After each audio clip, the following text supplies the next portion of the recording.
El Consejo Nacional de Ciencia y Tecnología tenía por objeto el dirigir, orientar y fomentar la práctica de la ciencia en México. De la ciencia entendida como la ciencia, no como las ciencias sociales que tienen otras avenidas de apoyo y que no son ciencia en realidad, son disciplinas sociales, y cuando se les llama ciencias sociales, se les llama ciencias sociales porque se usa una definición de ciencia precientífica, la definición de ciencia que se usaba antes de la Revolución Científica, cuando ciencia era cualquier disciplina más o menos ordenada, aunque fuera totalmente especulativa, imaginaria, como la filosofía o la sociología hasta hace muy pocos años, o la pedagogía. Bueno, pero en México llegó una amiga de López Obrador, que es una científica renegada, al estilo de otros científicos como, me estoy tratando de acordar de nombres, Rupert Sheldrake, Benveniste, gente que ha hecho ciencia, pero que rechaza y denigra el trabajo científico. Bueno, y entonces esta mujer convirtió el CONACYT en Consejo Nacional para las Humanidades, la Ciencia y la Tecnología, y ahora está haciendo cosas como esta. Miren ustedes qué bonito.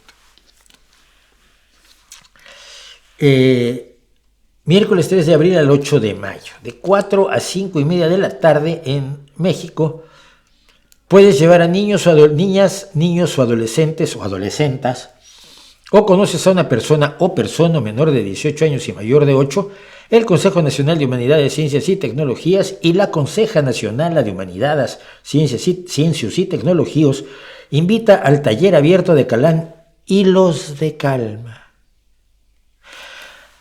¡Ay, qué bonito! Exploremos el estrés y el autocuidado a través del bordado. Las niñas y los niños serán guiados y guiadas en este ejercicio y ejercicio de creación artística y artístico. Se requiere el compromiso y la compromisa para cumplir con las 5 sesiones y los 5 sesiones. Cupo limitado y cupa limitada de 12 personas, gratuito y gratuita. Incluye materiales para cada día y para cada día. Acompañamiento de una facilitadora también, y constancia de participación y de participación. Estrés y autocuidado a través del bordado.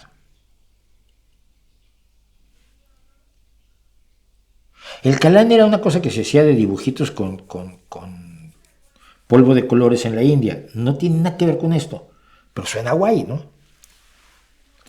Puse a buscar qué estaban haciendo con esto y decía que esto ya lo había hecho el CONACYT junto con el gobierno de México, el gobierno de la Ciudad de México, bajo un esquema que se llama Proyecto Prioritario.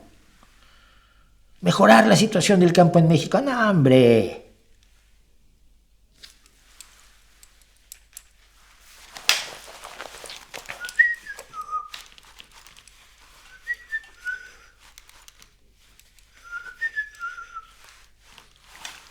Bordando. Cada miércoles del 28 de febrero hasta el 27 de marzo, de 16 a 18 horas, 2 horas, bordado participativo. O sea, yo meto la aguja, tú la sacas y alguien más tira de ella. Entrada libre, cupo limitado, material incluido. Imparten Susón Leger y Anael Álvarez Caraire. Dios mío, esa diéresis en la Anael, no sé qué signifique. Pero estas dos señoras, que son muy respetables seguramente, aunque son artistas, son dibujantes y pintoras. O sea, son dibujantes y pintoras. Susón y Anael.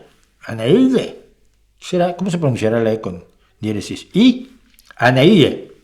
Bueno, Susón y Anael son pintoras muy respetables, su trabajo muy respetable. ¿Por qué son maestras de bordado participativo para el autocuidado y el antiestrés? No lo atino yo a imaginar. Pero vea usted en qué se está tirando el dinero que se le ha quitado al Sistema Nacional de Investigadores, a las becas de posgrado para estudiantes mexicanos en el extranjero, y a los fideicomisos que se utilizaban para financiar los proyectos de ciencia de vanguardia que se intentaban hacer en México. Muy poquitos, porque no hay dinero y los científicos andan persiguiendo el trozo de pan ahí desesperados. Yo conozco a muchos. Pero bueno, algo se hacía. Ya no se hace nada, ahora se hace bordado participativo. Hágame usted el favor.